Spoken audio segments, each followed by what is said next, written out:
Britain's railways were once the envy of the world. You could get a train from almost anywhere to almost anywhere else. They were the network that supported an industrial superpower. There we go. Oh, I've never seen anything like that. But today, 4,000 stations and 8,000 miles of track lie silent. This station feels truly lost. So I'm setting off to discover more of Britain's lost railways. Wow, this is something else. They tell a story of how we once lived. Oh, I love that. And how we once worked. This is one heck of a piece of engineering. And they help reveal how our world has changed today. This is fantastic fun.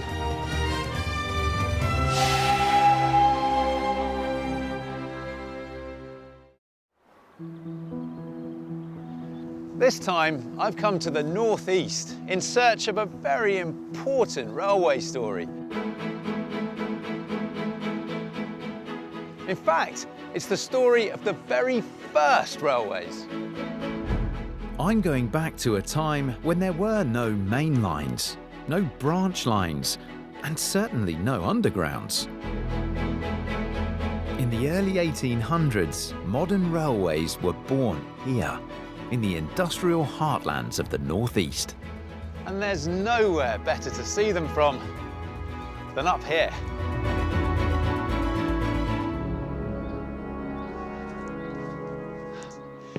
This is the extremely grand Penshaw Monument. It has this commanding position, looking out over what was once serious coal country. And it was coal that kick-started the railway age. I'm going to be plotting a path across what was once all County Durham. From Sunderland's industrial origins, I'll follow the world's first railway designed for steam locomotives. It led to some of the richest collieries in the region, where I'll pick up another lost coal line, heading downhill to Hartlepool, the medieval fishing port that reinvented itself for the new age. But little more than 50 years ago, from the Tyne Valley, way over there in the north, round to these hills over here, all of this was the Durham coalfields. There would have been collieries everywhere. These collieries relied on their railways. But at first, railways were very simple affairs. Horse-drawn wagons on wooden rails. Coal would be pulled to the banks of the River Wear, loaded onto small keelboats and sailed downstream.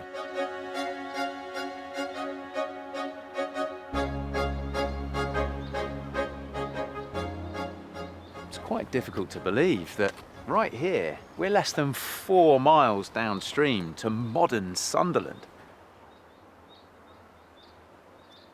So just here on the water, there would have been a small flotilla of keelboats and their operators ready to meet that coal and then take it downstream to Sunderland. All for a fee, of course. But if larger amounts of coal could be taken straight to the river mouth, the industry would take off. And the sheer size of modern Sunderland is proof that this goal was achieved. In the heart of the industrial city, Stuart, hello. Hello. I'm meeting Dr. Stuart Howard from Sunderland University. Quite a great spot up here, isn't it, looking out? Yes, and a historic view. Paint me a picture of what this scene here would have looked like, I don't know, 100 odd years ago. So this would have been a bustling scene, a clanking, banging, smoky, dangerous place with industries cheek by jowl. As recently as the early 1700s, Sunderland had been just a small wearside parish. A century later, it became a humming centre of shipbuilding, glassmaking and salt production. And underpinning it all was the shipping of coal to all parts of the country. I've got a photograph here. This will give us an impression of what the area would have looked like. Is this here? That's it. So all of this, all these railway lines coming right up to the river mouth here, all these ships waiting to be loaded up. That's incredible. That's an incredible amount of industrialisation going on there. Gives you a sense of scale. If you take this pit over here, it was employing in 1850. Hang on, there was a pit over here? Where the Stadium of Light is Wearmouth Pit. Right here? Yeah. Right here, almost in Sunderland itself? Yeah. Sunderland's famous football ground marks where deep shafts once accessed seams of coal that were followed for over 3 miles underground. It was working until 1993. It was close to 1993. It was by that time out into the North Sea, which is just over here. But most of the colliery sites were several miles from the river mouth. They only worked because of the railways. Railways shrank the coalfield, so you could go further and further away from the rivers and still get your coal to port relatively easily. And that's what we're seeing in this photo here, is it? This is Yeah, all... You've got it all there. So the railways we enjoy today, that all stems not from passenger railways, but from industrial railways that were there to move goods, to move coal, was it? That's right. They stem from mineral lines, which were a way of making the coal industry efficient. The breakthrough came in 1820, when one coal company set its sights on a patch of land 6 miles south of here, in Hetton. The Hetton Coal Company, being a modern company, developed the most modern railway that it possibly could to take the line from Hetton inland to the river. It did so by employing locomotives, that is, steam engines mounted on wagons that would drive themselves. So this was new at the time. Was this the very first railway built specifically for steam locomotives? Yeah, but this is the cutting edge. This is the new form of economic activity, which is going to raise up a stupendous form of modern industry. And the new line that ended right beneath us here was designed by the father of the railways, George Stevenson. It's Stevenson's first project. It's the major project that gets him known. And from there, he never looks back. I bet, because how successful was the Hetton Railway? The Hetton Railway was very successful. It was a step forward, it was a step up. It brought railways to a new level. And of course, it harnessed them to very, very important and developing industries, which were going to fuel the Industrial Revolution. But this is incredibly exciting for me then, Stuart. This is a realisation that railways, as we know them today, as we've known them over the last 150 odd years, all started right here. Yes, it's massively important, not just in the Northeast, but in the UK and eventually in the world. The line that Stevenson started served the region's coal mines for 137 years. But here, where the railway came to an end, you'd struggle to spot that. It's quite hard to imagine that this quiet riverside park was ever a scene of such heavy industry. I've got this photo here, and it was taken from somewhere around here. Look, you've got this loco here, another one shunting these coal wagons around. Look at the number of lines there, a number of sidings. These tunnels in the back here. These would have allowed the Hetton line and other lines to bring the coal through the surrounding high ground as close to the river as possible. And I'm told that the tunnels themselves still survive, if you're prepared to look. Yeah, there's little things that stick out. First of all, you see a little bit of brickwork back there.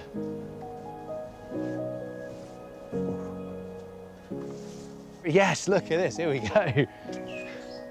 That's what I was looking for. Entrance to these tunnels. Unsurprisingly, they're shut off here now. Look at the cuttings down here, how steep this is.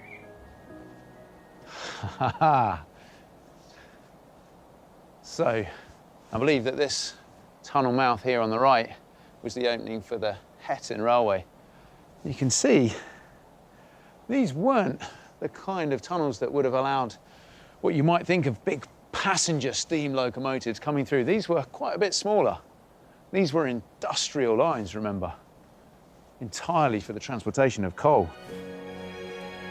That's so lovely to see them all still intact so beautifully as well, with all the brick and stonework. There's absolutely no chance of me getting any further along the Hetton line this way, though. That is firmly locked and bolted. It's all right, I'll turn back. I'll find another way. For almost 150 years, the Durham coalfields dominated life in a large part of the northeast. But importantly for me today, it was these coalfields that gave us our very first railways.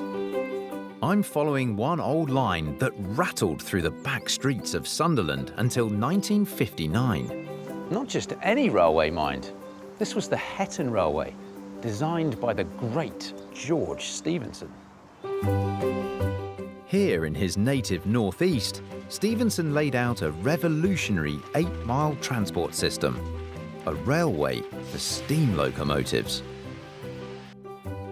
The Hetton Railway opened in 1822, 3 years before his more famous Stockton and Darlington line. That line carried the odd passenger, whereas this line moved nothing but coal. And today, it's pretty difficult to spot. Every now and then, there are just a few clues left. The remains of an old coal depot are some of the few signs left of the railway. But 2.5 miles from the River Wear, there's a surprising legacy. I'm told this open green space all around me here covers almost 150 acres. Now, bizarrely, the only reason this area was saved from the growth of Sunderland and its urban sprawl was because of heavy industry. This entire site was once Silksworth Colliery. Silksworth employed 2,000 people and produced 2,500 tons of coal a day. It opened almost 50 years after Stevenson's Great Railway, but quickly made use of the line, adding a mass of new sidings. Silksworth Colliery pithead used to be right here, with all its machinery and infrastructure. I'm not sure whether I feel sad about the fact that that's clearly gone now, or to celebrate this regeneration of the area. Either way, there's something altogether very different here now. There's a beautiful urban park. There's an athletics track and football pitches, and something far more unexpected. Brilliantly today, it's a dry ski slope. The colliery that closed in 1971 now boasts the Northeast's only ski centre. And at the top, I've arranged to meet its manager, John Greenwood. Nice to meet you. Yeah, you too. I say this is not necessarily what you expect to not. find around here. Dry No. ski slope. Exactly. Here on the outskirts of Sunderland. Is this quite popular now? Yeah, very popular. Yeah, we get thousands of school children coming in to use the facilities.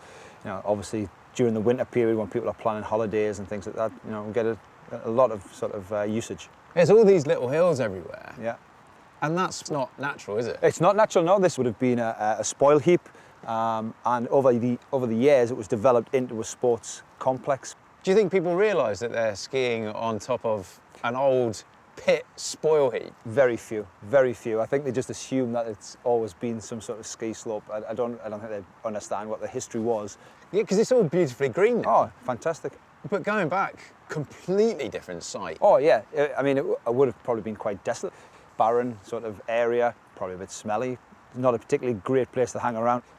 We have photographs of it actually under construction, where they're putting in the groundworks and the foundations of the actual slope itself. We can see the lift. Okay. The lift is in place. So there's some ground being moved here. There is a bit of earthworks, but not... That's right, not massively, more kind of contour in the slope to make it sort of usable. Because the earth was here, it was piled up. Exactly, yeah. And then we have some photographs of the last part that you can kind of see from the colliery, which is the old water tower. the grey round building at the bottom yeah. of the slope. So originally that was the water tower for the pit, and about 10 years ago we chopped the top off. Basically just, you know, it was getting a bit old and bits were starting to fall down, so to make it safe we took the top off. But originally that was used for issuing the skis and the equipment to the skiers before we had an actual building to kind of to surf from. So, Oh, wow.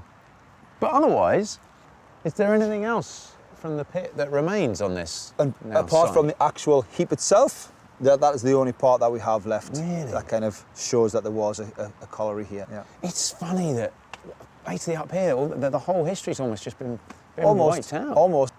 But I'll tell you what though, it's left us with something quite exciting behind us Yeah, here. it's very exciting. Yeah. I'm quite keen to get down there if we can. Yeah, we'll have a go. And look, when do you get this, the ski slope to yourself? Exactly. Not very often. Any tips? I think we'll just try and go as quick as we can. Okay, that sounds good to me. Okay, Let's go. let's do it. You ready? Yeah, let's I'll go. follow you.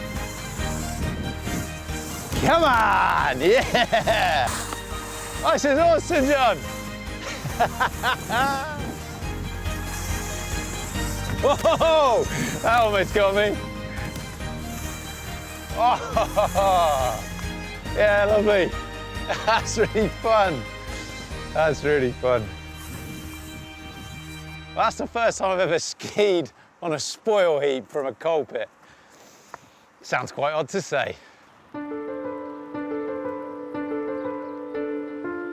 From Silksworth, the Hetton Railway continued through what's now the outskirts of Sunderland. But this was the point where it ran into much hillier ground.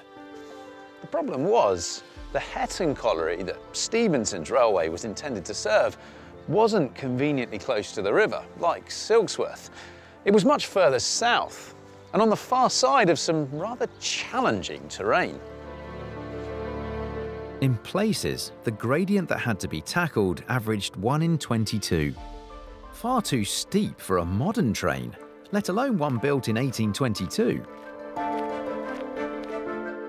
Stevenson had a solution though, and he needed it most to get his railway over Warden Law, a peak of 600 feet. That's a decent climb.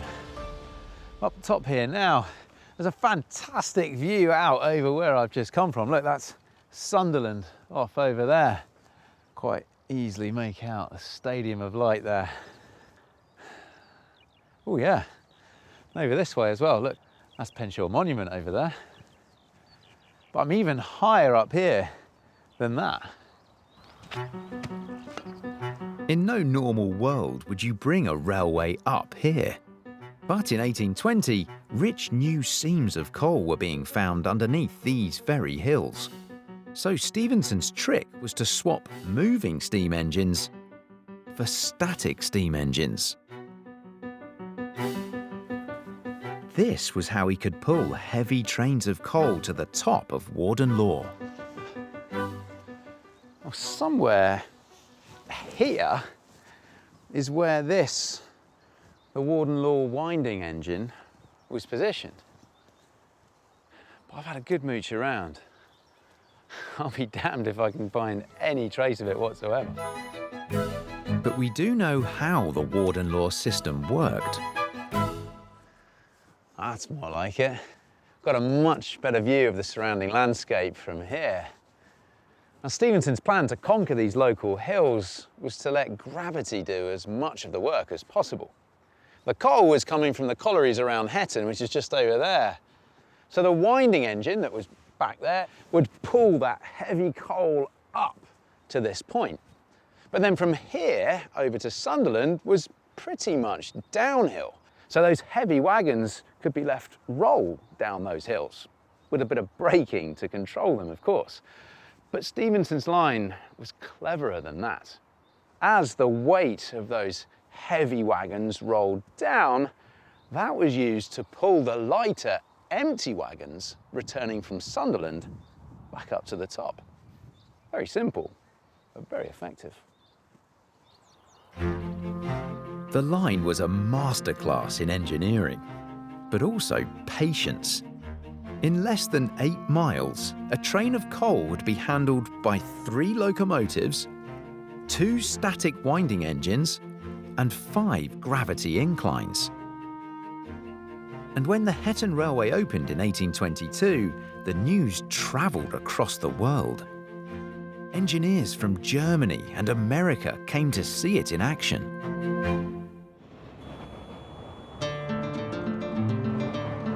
But whilst the railway and mining have gone, the community they created certainly hasn't. Hetton is a town built on the coal industry. There you go, look. Bob Paisley was a Hetton lad. And for those of you not too fussed about football, Bob Paisley was one of the all-time great managers of the game. He led Liverpool to 3 European Cups, as the plaque here shows.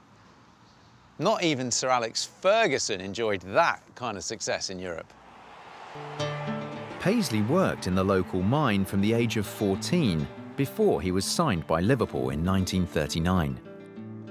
Someone who didn't leave Hetton, though, is former mine manager Harold Watson. Nice to meet you. And you used to live around here, did you? In the first house, just below the bungalow. Number 73 here? 73. Living here, Harold was just 50 yards from the Hetton Railway as it made its way through town to the colliery where he worked. This was the location of the crossing, the gates for the crossing here.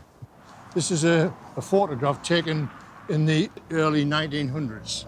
OK, so that's the railway coming through there, Yes, is it? And yes. then that's... We're actually on the line now. Yeah. And this was the track came through here.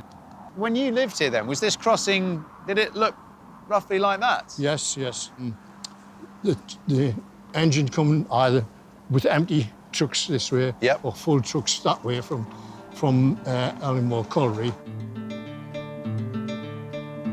By the time trains reached here, they were less than a mile from the southernmost point of the Hetton Railway. Ellinmore Colliery was Harold's place of work for 6 years. Wow. Your old place of work is now a golf course. Yes. There's this glaring little relic here. This Oh, is only really yes. the last remains of Well, any kind of evidence. that's isn't it? right. This is one of the original wooden trucks. That could be 200-year-old. This is a photo of Ellinmore. Ellinmore Colliery, is it? Colliery, yes. So where was this pit head? The trees had been built on the site of the colliery now, that are across behind us here. Yeah. The trees are all been planted since then, since the And colliery there's- closed. There's none of this there. No, either, no, is that there? would be all, it was all demolished. So this is a very different picture then Oh, to yes. how you remember it when That's you were right. working here. How do you look back on those days, being down underground, working Well, down there? it was hard work, yes, and difficult and arduous conditions, particularly at Ellinmore, because some of the seams at Ellinmore were only 18 inches, half a metre. 18 inches wide? No, high. High. Goodness me. What was the camaraderie like? Oh, really good. You were always responsible, you know, as a workman, for the man that was working with you, for his life as well. Yeah. The men you were working with, they looked after each other. Demand for coal across the country dropped dramatically during the 60s. Ironically, because its biggest customer, the railways, moved from steam to diesel and electric power. When did Ellinmore Colliery close? On the 1st of February 1974, and I have a photograph here of the last shift coming out of the mine. This is the last day here, was it? This was taken That's the last men out of the mine. to a man here. They all seem to be smiling as they're coming out of the pit there. Why? I think they're probably smiling for the camera, because they're getting the photograph taken. Okay. But it made a hole in the village, the employment in the village, really. It's always difficult, you know, Yeah. heart-rending, really, when the colliery closes.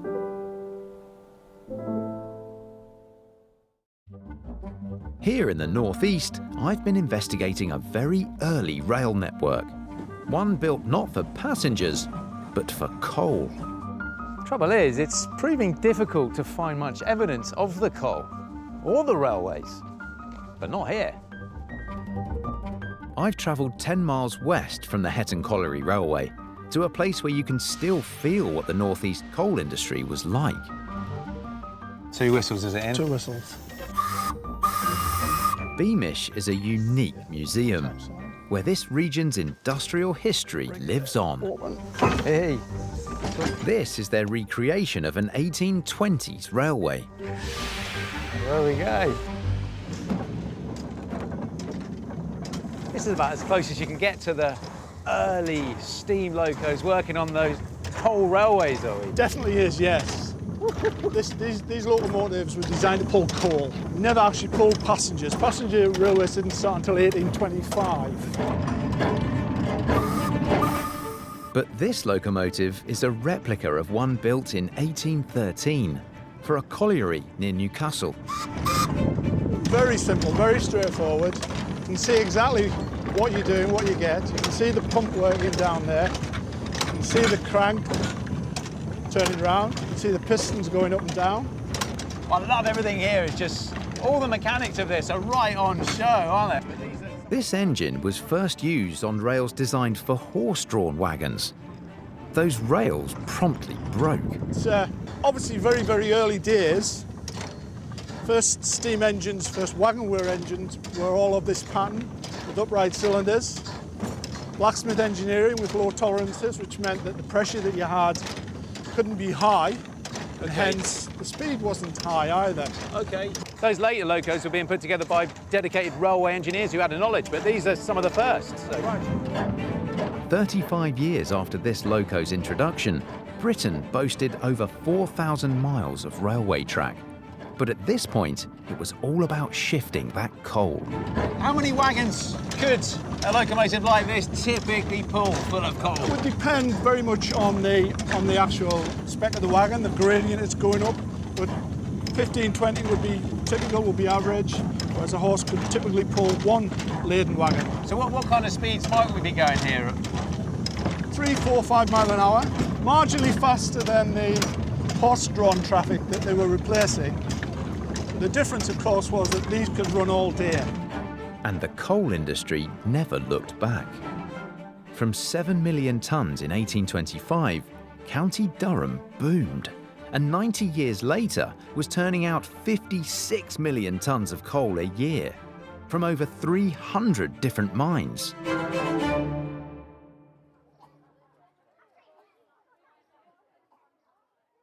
This is Beamish's replica pit village. So here, along with the accompanying pit workings nearby, is all set up to represent 1913. So we're at the advent of the First World War, but more specifically, 1913 was the year that the Durham coalfields reached their peak output. And brilliantly, this actual row of cottages along here once stood exactly as they are now, but in Hetton, where I've just been. They were painstakingly dismantled, brought here, and then rebuilt. They're actually very quaint. Cottages like this were built by the coal companies to house workers and their families. And by 1913, those companies had also built ever more elaborate railways. This is Beamish's colliery railway. And it's typical to what many of the collieries would have had around these parts. All these wagons here, either full of coal or waiting to be filled up with coal, shunted around the yard by giant steam locos.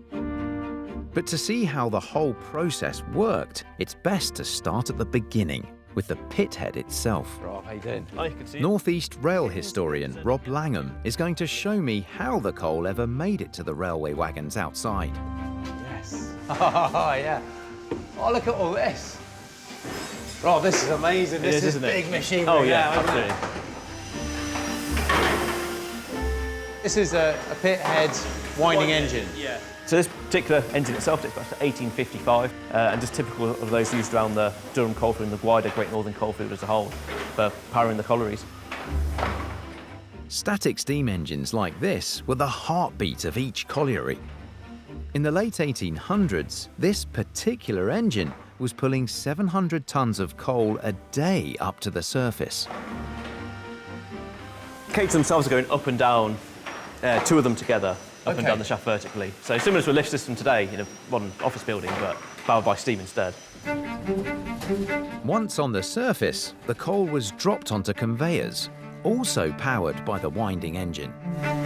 And there's men filtering the coal out, making sure there's no stones in it, anything that's rubbish, basically very small bits of coal that aren't really worth anything to be sold, all being filtered out, and then it's being dropped directly into the coal wagons beneath, and then taken off to wherever it needs to be. So this is about moving the coal from right down in the ground where we've got it to where we want it to be, but also it's used to get men down into the pit and then bring them back up after the shift? Take them downshift. Anything that's going to be needed below or needs to come out from below is all coming up thanks to this engine.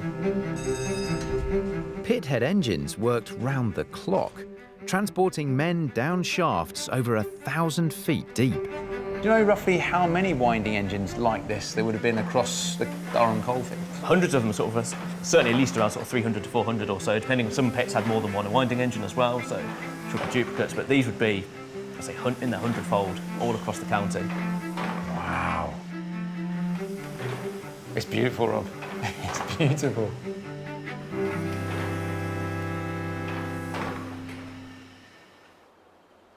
And once the winding engine had played its part, it was over to the railways. You have all these coal wagons down here. They've been shunted by quite a small engine. You can see one just outside the shed, one in the shed, of course, as well. These wagons have been shunted one at a time under the screens. 4 tons of coal direct into the coal wagons. The steam engines are shunting it around. So locomotives in a colliery railway like this are only going to be shunting these wagons back and forth, really, are they? Not really any great distance. No, not a huge distance, but all these wagons seem to be sort of individually positioned underneath the screens to get fully loaded, and these small engines will sort of marshal a few at a time, get them loaded, take them around, in this case, a few hundred yards around the back of the pit cottages there, marshal together a much longer train, maybe 20, 30, even more coal wagons, and then a much bigger, much more powerful engine belonging to a mainline company, which would then have a junction with the colliery itself, would then take them off to, normally down to the coast or to the river, where the coal then be loaded onto a ship and sent off down to London. So what we've got here then would have been replicated right across the landscape. Absolutely, all over the northeast, yeah. Anywhere where there's a pit, you'd have this sort of supporting railway infrastructure to get the coal to where it needed to be. You'd have the guys living nearby in the pit cottages, you'd have the churches, the chapels, the institutes, that sort of thing. The facilities for the people actually working there in the first place. The rail was absolutely vital for getting the coal to where it needed to be. And how those railways spread. Stevenson's Hetton Railway opened in 1822.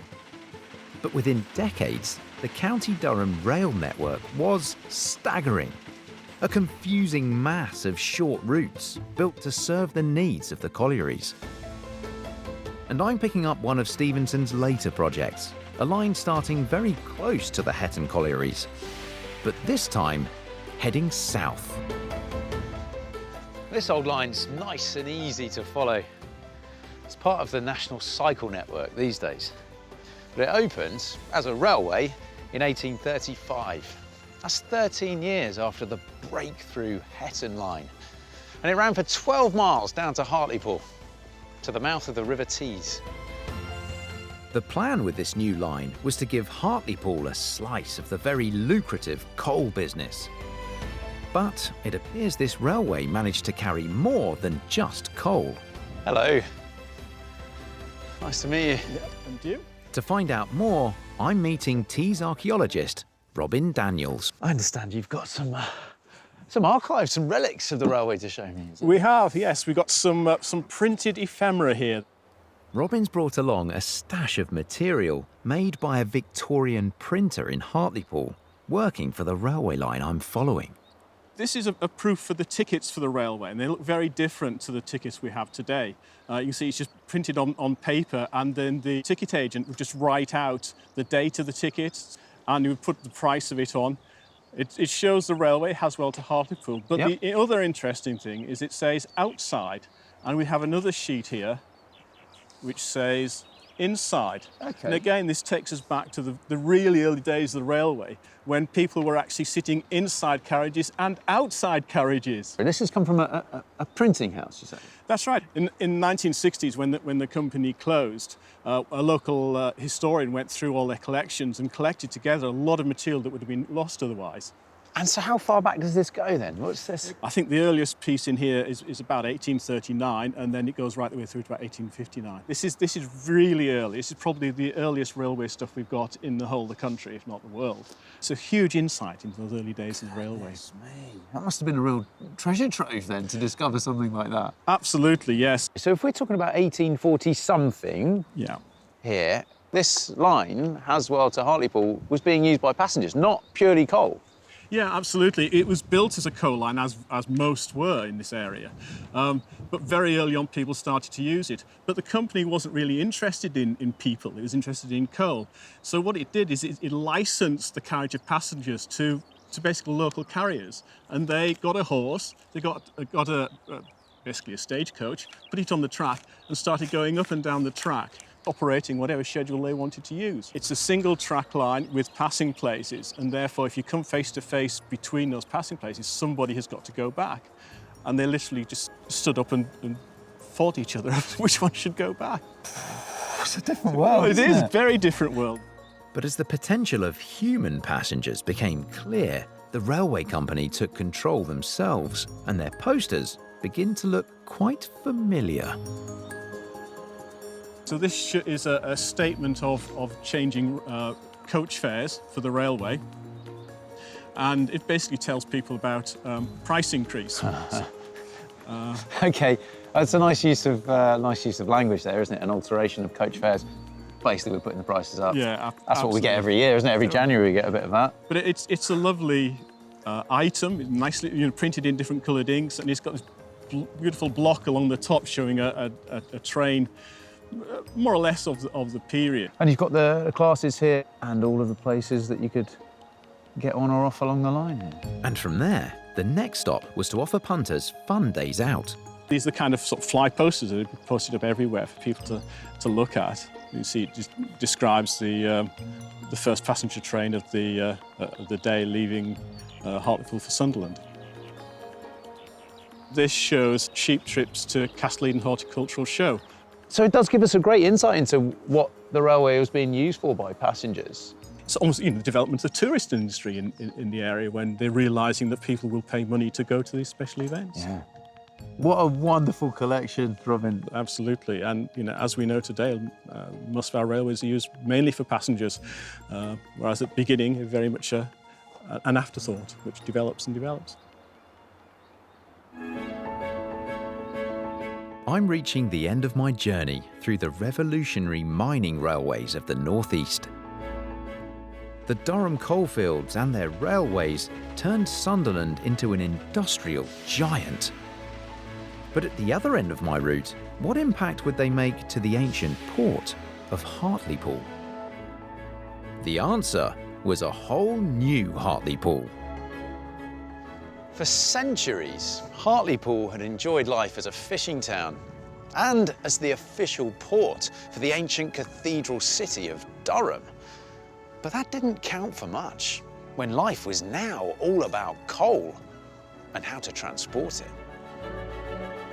As the success of my lost railway into Hartlepool became clear, the town set out on an outrageous journey of its own. I'm meeting curator Mark Simmons of the Hartlepool Museum. It's perfect day for it, Mark. So what are we actually looking out over here then? So we're looking at Jackson Dock, which was opened in 1852. This is its opening day. It's quite a big event then. All these people out, these are spectators, are they? Yeah, thousands and thousands of spectators all around the dock, lined up watching a parade of ships. Why was this such a big event then? If we were to go back, say, to the 1830s, before the railway was built, we'd be looking at fields, we'd be looking at a marshy salt lake. There'd be nothing here apart from sand dunes and rabbits. West Hartlepool, as it was called, didn't even exist until 1854. But for a century, its development was phenomenal. We can look at it at its height. So this is a map of 1951. Oh, wow. It's incredible, isn't it? Well, Mark, I'll tell you what, when you open this up, I'll tell you what strikes me straight away. The amount of lines on here showing all the railway sidings, an explosion of rail activity. In the early 1950s, West Hartlepool and its docks looked like this. Steel coming up from the steelworks at Seaton Carew and coming up from Middlesbrough, things coming from County Durham, bringing in goods from all over northern Europe. It's This incredible. Is amazing. Look at the the number of junction. lines. Look at all of this around here. Who built this? Who was responsible Well, for it? there's one man really responsible for the harbours and for building West Hartlepool, and that's Ralph Ward Jackson. It's not somebody I think anybody's outside of the North East has really heard of. But at one point, he's the most powerful man in the north of England. Right, now you've got my intrigue. Yeah, So who is this chap? He's born in North Yorkshire. He's an aristocratic, landowning background, but he sees the opportunity to make money from the railways. But in the early part of the 1840s, he falls out with the railway company and decides that he can do it more or less on his own. Jackson set up his own company, bought plenty of land, and set about creating a modern dock system for the railway age. So this is a hugely ambitious and quite risky move, isn't it? Yeah, that dock there took 2 years to build, 8,000 workers, and they shift 2.5 million tonnes of stone. That's the same amount of stone that's in the Great Pyramid at Giza. Goodness me, and they did all of that in just 2 years? Just 2 years, yeah. This particular dock was named after the man himself, Jackson Dock. But there were several others too. You're talking 5 to 6 million tonnes of coal coming just through the West Dock. In about 15 years, they go from absolutely nothing to being the 4th biggest port in the country. And to ensure the port was always busy, Jackson was involved in the railways that fed the port and the collieries that fed the railways. He realises that it's not just enough to own a dock or to own a railway or to own the engines. He wants everything.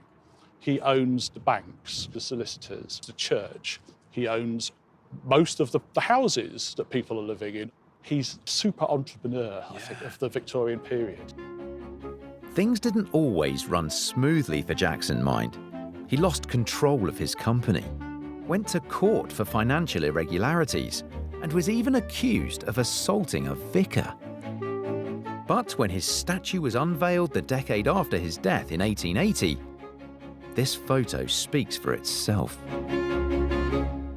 But he's seen as the father of Hartlepool, of West Hartlepool, the founder, the father figure, the benign Victorian entrepreneur who builds and creates. I think he'd be quite pleased to see that here we are still 170 years later talking about him and looking at what he was responsible for doing. I'm sure he would enjoy that. As Jackson's Hartlepool exploded into life, Britain as a whole was being transformed by a rush of railway building.